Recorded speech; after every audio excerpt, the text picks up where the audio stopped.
बिस्मिल्लाहिर्रहमानिर्रहीम। Section number 67 apportionment of deductions income tax ordinance 2001 का section है।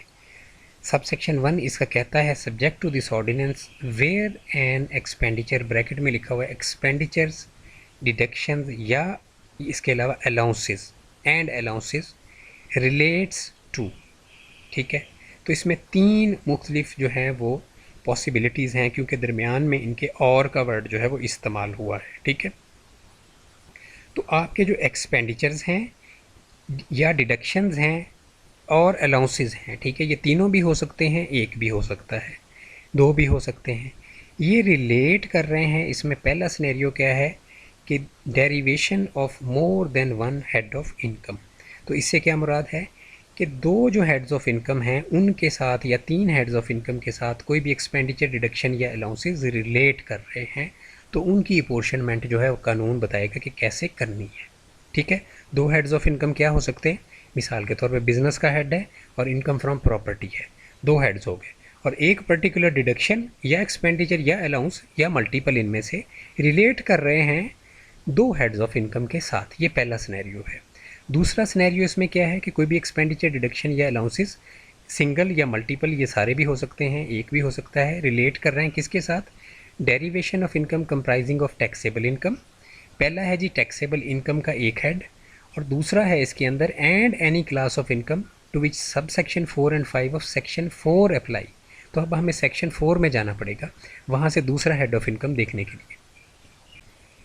सेक्शन 4 में हम आ गए, और सेक्शन 4 के सब सेक्शन 4 में जो इनकम्स डिस्कस हुई हैं वो है जी सेपरेट टैक्सेशन नंबर 1, और दूसरी है जी फाइनल टैक्सेशन, ये नीचे है। ठीक है, तो ये दो तरह की इनकम्स यहाँ पे डिस्कस हुई हैं। सब सेक्शन 5 का वैसे ही यहाँ पे रेफरेंस दे दिया गया है। सब सेक्शन 5 जो है उसमें सिर्फ ये बताया गया है कि जब आपने नॉर्मल इनकम कैलकुलेट करनी है सब्जेक्ट टू नॉर्मल टैक्स, तो उसके अंदर income subject to final taxation को शामिल नहीं करना। ठीक है, यही इसमें जो है अब एक हेड जो है यहाँ से या सेपरेट टैक्सेशन वाला या फाइनल टैक्सेशन वाला। ये बहुत रेयर सिनेरियो है कि आपकी जो एक्सपेंडिचर वगैरह हैं वो रिलेट कर जाएं एक नॉर्मल इनकम के हेड के साथ और एक फाइनल टैक्सेशन या सेपरेट टैक्सेशन वाले हेड के साथ। रेयर सिनेरियो है। तो इसके अंदर अगर फॉल कर रहे हैं तो देन उनकी अपोर्शनमेंट कैसे करनी है। और एक तीसरी चीज़ इसमें है जी कि derivation of income chargeable to tax under a head of income and to some other purpose. यानी कि एक जो है एक्सपेंडिचर या डिडक्शन या अलाउंसेस रिलेट कर रहे हैं एक इनकम के हेड को जो कि normal subject to normal tax है, उस हेड के साथ रिलेट कर रहे हैं, प्लस इसके साथ किसी दूसरे पर्पस के साथ भी रिलेट कर रहे हैं। इसकी एग्जांपल आपको दूंगा, आपको समझ आ जाएगी ये बात क्या करने की कोशिश की जा रही है। एग्जांपल ये है कि आपने एक जो है व्हीकल है जिसको आप यूज़ करते हैं पर्सनल यूज़ के लिए भी और बिज़नेस यूज़ के लिए भी। तो जब बिज़नेस इनकम के अंदर इस व्हीकल की डेप्रीसिएशन हमने चार्ज करनी होती है तो वहाँ पे क्लियर कट उन्होंने बताया हुआ है कि पूरी डेप्रीसिएशन आपने चार्ज नहीं कर देनी। अगर एक व्हीकल है उसका इस्तेमाल पर्सनल यूज़ में भी हो रहा है और बिज़नेस यूज़ में भी हो रहा है तो उसकी पूरी डेप्रीसिएशन हम कानूनी तौर पे वहाँ पे चार्ज नहीं कर सकते बिज़नेस इनकम के अंदर जाके। ठीक है, ये वाला जो पॉइंट है ये है कि एक सब्जेक्ट टू नॉर्मल टैक्स है इनकम आपकी, और एक इसके साथ जो है कोई दूसरा पर्पस ऐड हो गया, आपके ज़ाती इस्तेमाल में चली गई। ठीक है, या आपका कोई दोस्त जो है उसको यूज़ करने लग गया, वो भी ज़ाती इस्तेमाल में ही आ जाएगी। तो इस तरह इसके अलावा कोई दीगर आप जो पर्पस इसके अंदर ऐड करेंगे तो वो जो है ये भी इसकी भी पोर्शनमेंट होगी। इसकी मिसाल मैंने आपको दे दी।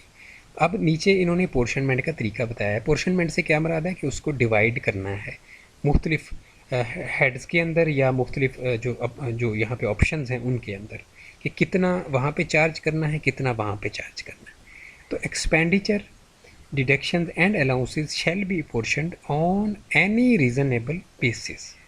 तो आप जब भी इनकी अपोर्शनमेंट करेंगे तो इसके लिए कानून ने सिर्फ यही कहा है कि रीज़नेबल बेसिस होनी चाहिए जिनके ऊपर आप डिवीज़न करेंगे।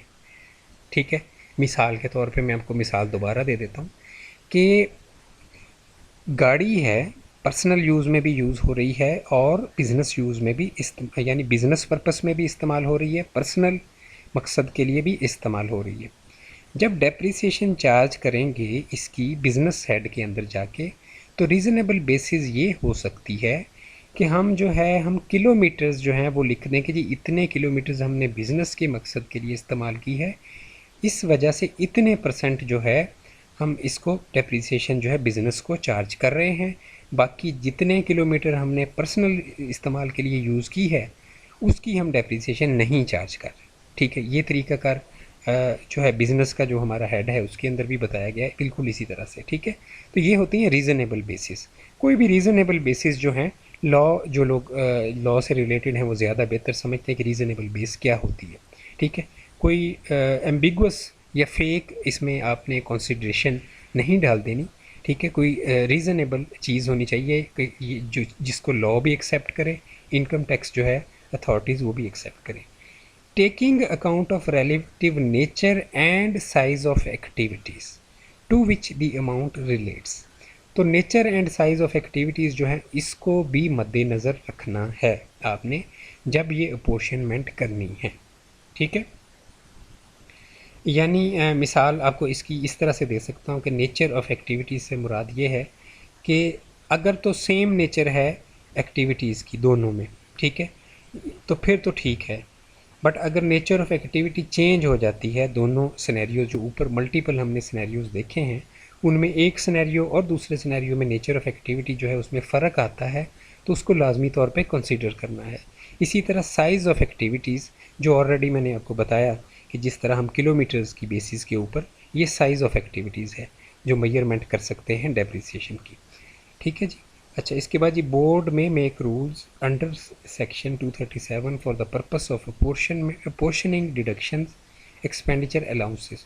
तो यहाँ पे इन्होंने सब सेक्शन 2 में सिर्फ ये कहा है कि बोर्ड के पास अथॉरिटी है कि 237 सेक्शन के तहत वो रूल्स जो है वो बना सकता है जो कि ऑफिशियल गज़ट के अंदर इशू किए जाएंगे कि जी फ़लाँ रूल बनाया गया है अपोर्शनमेंट ऑफ फ़लाँ डिडक्शन के लिए। तो सेक्शन नंबर 237 जो है ये पावर टू मेक रूल्स इसका टाइटल है। ठीक है, तो यहाँ पे ये जो सेक्शन है ये कंप्लीट हो गया है। ठीक है जी।